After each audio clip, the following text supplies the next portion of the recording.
सिर्फ ने ये कमाल दिखाया है, वे हैं गुरिंदरवीर सिंह और अनिमेश टूडू। मैंने सोचा इस बार मन की बात में इन दोनों खिलाड़ियों से बात की जाए। अनिमेश जी नमस्कार, गुरिंदरवीर आपको भी नमस्कार, सत श्री अकाल। नमस्कार सर। नमस्कार। जोड़ी ने भी बड़ा कमाल किया है। हमने संगीत में तो जुगलबंदी देखी थी, लेकिन चुनौती में जुगलबंदी होती है कि एक बार मैं चाहता हूं कि मन की बात के श्रोताओं को पता चले कि आपने के विषय में उनको जानकारी हो, आपने जो पराक्रम किया है उसका पता चले।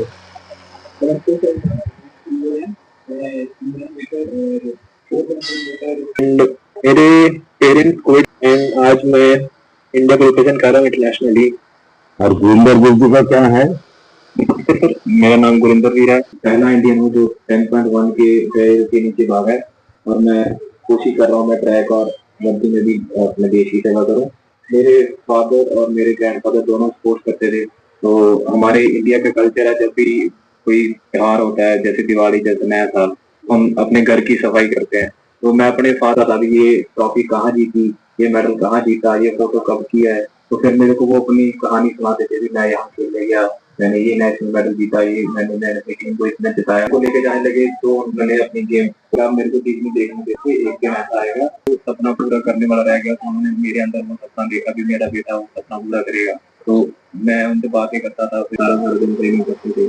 तो वो चीजें मेरे को इंस्पायर करती थी। मेरे फादर मेरे को इंस्पायर करते थे कि मैं इंडियंस का इवेंट नहीं है, इंडियंस की बॉडी 100 मीटर के लिए बनी ही नहीं है, तो हमने ये चूज किया है। हम दोनों ने 3 बार नेशनल रिकॉर्ड तोड़ा है 100 मीटर रेस में दौड़। जानना चाहूंगा और मन की बात की श्रोता भी सुनना चाहूंगी, ये कौन सा जज्बा था, क्या जीत थी, क्या सोचा था और कैसे कर रहे थे?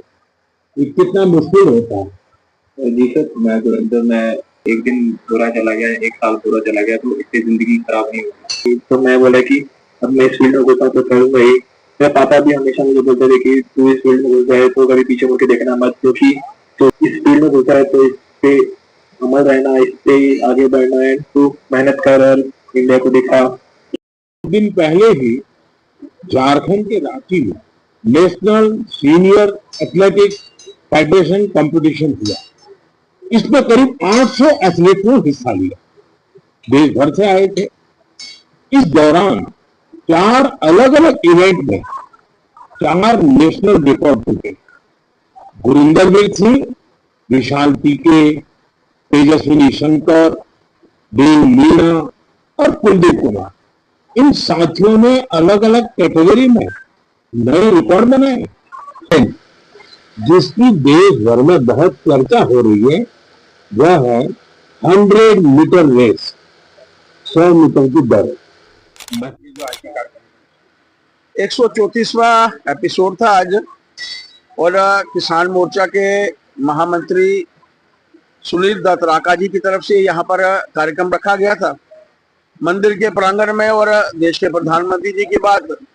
और इस प्रधानमंत्री जी की बात में मुझे अपने जिलाध्यक्ष नंद किशोर जी के साथ, हमारे शक्ति केंद्र प्रमुख और हमारे बूथ के अध्यक्ष, इनके साथ मिलकर भाग लेने का मौका मिला है।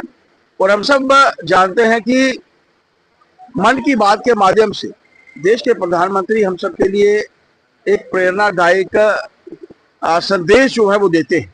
आज शुरुआत में ही 2 उन स्प्रिंटर्स के बारे में, 2 उन 100 मीटर्स दौड़ने वालों के बारे में बताया गया कि जिनको कहा गया था कि हमारा शरीर जो है 100 मीटर्स के लिए नहीं बना, भारतीयों का शरीर जो है लंबी दौड़ों के लिए बना है। लेकिन उन्होंने भी एक प्रेरणा लेकर इस कार्य की शुरुआत की, और अपने ही मित्रों के, अपने ही जगह पर बैठकर, और कॉमनवेल्थ गेम की जो है वो उनके माध्यम से तैयारी हो रही है, और अपने ही रिकॉर्ड जो है उनके माध्यम से जो है वो ध्वस्त हुए हैं। और गर्मी के दिन भी हम लोगों के सामने हैं। गर्मी के दिनों में एक भारत श्रेष्ठ भारत की जो सोच है कि देश में अलग अलग हिस्सों की संस्कृति जो है देश के दूसरे हिस्सों में पहुंचे। हम यहाँ पर कौन सा पेय जो है इस्तेमाल करते हैं, लेकिन दिल्ली में कौन सा पेय इस्तेमाल होता है। और इसी तरीके से उन्होंने आमों के बारे में बताया कि जिस तरीके से आमों का सेवन हम लोग जो है इन गर्मियों के दिनों में जो है वो कर सकते हैं। डॉल्फिन को लेकर। और हमारी जो नौजवान पीढ़ी है, बच्चे हैं, इनको तैरना अवश्य आना चाहिए। इस विषय में भी जो है उन्होंने बात की है। मैं साधुवाद देना चाहता हूं प्रधानमंत्री जी का। ये कोई पॉलिटिकल प्रोग्राम नहीं है। ये ठीक है कि भारतीय जनता पार्टी हर बूथ स्तर के ऊपर इसको कार्य करती है और उसमें हजारों की संख्या में लोग जो है वो जुड़ते हैं, लेकिन प्रधानमंत्री जी के माध्यम से पूरे देश भर को एक प्रेरणा लेने की आवश्यकता है। और आज हम सब मिलकर मैं राका जी को पुनः साधुवाद देना चाहता हूं कि मुझे अपने जिलाध्यक्ष जी के साथ, पार्टी के प्रमुख कार्यकर्ताओं के साथ और हमारे शक्ति केंद्र और बूथ अध्यक्ष सबके साथ मिलकर इस कार्यक्रम में, इस प्रांगण में बाबा कैलक देव जी का आशीर्वाद लेने का भी मौका मिला है और मन की बात जो है वो सुनने का मौका भी पूरा मिला।